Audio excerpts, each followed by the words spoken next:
தந்தை மகன் தூயாவின் பெயராலே ஆமேன். லூக்கா எழுதிய நற்செய்தியிலிருந்து வாசகம் அதிகாரம் 17 இறைவசனங்கள் 11 முதல் 19 முடிய. அக்காலத்தில் இயேசு எருசலேமுக்கு போய்க் கொண்டிருந்தபோது கலிலேய சமாரிய பகுதிகள் வழியாகச் சென்றார். ஒரு ஊருக்குள் வந்தபொழுது 10 தொழுநோயாளர்கள் அவருக்கு எதிர்கொண்டு வந்து தூரத்தில் நின்று கொண்டே, ஐயா, இயேசுவே, எங்களுக்கு இரங்கும் என்று உரக்க குரல் எழுப்பி வேண்டினார்கள். அவர் அவர்களைப் பார்த்து, நீங்கள் போய் உங்களை குருக்களிடம் காண்பியுங்கள் என்றார்.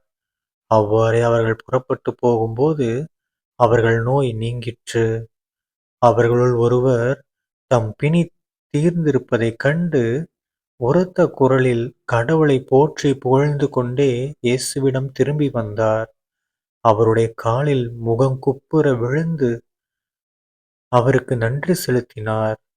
அவரோ ஒரு சமாரியர். இயேசு அவரைப் பார்த்து, 10 பேர்களின் நோயும் நீங்கவில்லையா?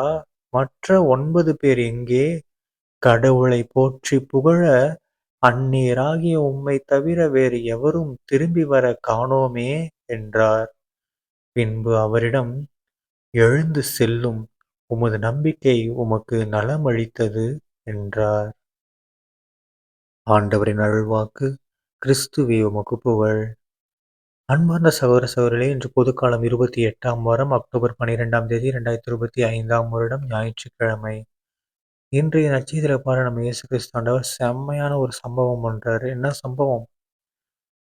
அதாவது இது பார்த்தீங்கன்னா, ஒரு எழுச்சி மிகுந்த ஒரு பதிலடியாவும் இருக்கு. நம்ம வாழ்க்கையில நம்ம கிறிஸ்தவர்களாகிய நமக்கு இது ஒரு மிகப்பெரிய ஒரு அடிதான்.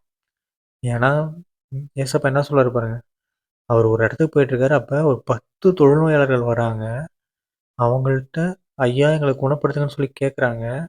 ஏசப்பாவும் சரி அப்படின்ட்டு, நீங்க போய் உங்களோட குருக்கள்ட்ட காட்டுங்க. ஏன்னா குணமாயிடுச்சுன்னா குருக்கள்ட்ட காட்டி கன்ஃபார்ம் பண்ணிட்டு தான் ஊருக்குள்ள விடுவாங்க. இல்லைன்னா ஊருக்கு வெளியிலேயே தான் இருக்கணும்.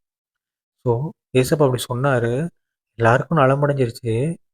நலமடைஞ்சத கண்டு ஒருத்தன், அதுவும் வேற்றினத்தவன் தான் என்ன சொல்றான், கடவுளுக்கு நன்றி சொல்ல வந்திருக்கான். நம்மளும் அப்படிதான். கிறிஸ்தவர் இல்லாம கடவுளுக்கு நன்றி சொல்றதே கிடையாது. கடவுள்ட்ட வேண்டுறது கிடைச்சோன்னா நன்றி சொல்றது கிடையாது. ஓகேங்களா? ஆனா இனிமேல் என்ன பண்ணணும்? நன்றிய சொல்லுங்க. ஓகேங்களா? நன்றி சொல்லணும். கடவுளுக்கு நம்ம வாழ்க்கை ஃபுல்லா நன்றி சொல்லிட்டே இருக்கணும். சரிங்களா?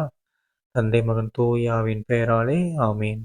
இயேசுவுக்கே புகழ். இயேசுவுக்கு நன்றி. மரியே வாழ்க. இயேசுவின் ரத்தம் ஜெயம். அல்லேலூயா.